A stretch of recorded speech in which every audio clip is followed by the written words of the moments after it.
Well, one of the biggest things I've noticed, even like I'm having friends of mine who are getting licenses right now, and a lot of people who are getting into the space right now. One of the number one things that they completely ignore and do not think about is compliance aspect of what you're allowed and not to do, and then the software aspect. Like people have to choose a software. I was asking people like, "Oh, did you choose any software yet?" And they're like, "Oh, well, what do you mean? What software?" I'm like, "Your seat to sale. Like, how are you going to show what you're doing?" And because it's the requirement by the Office of Cannabis Management, and most people don't even think about this. So, like, I always tell people, this is one of the first things you think about because your whole business kind of gets run off of this one tool. It's where it kind of starts off from. It's where your sales go through, where you're met.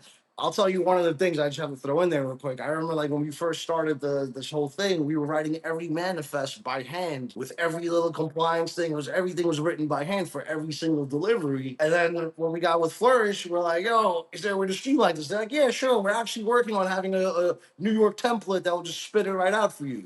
And then like literally when I asked that question, within 2 weeks, that was pretty much done on there, and it saves a lot of time. And guess what that means? Saving money, because every little thing you do, you have to pay somebody to do it. Yes, these softwares cost some money, but they save you way more money in the long run.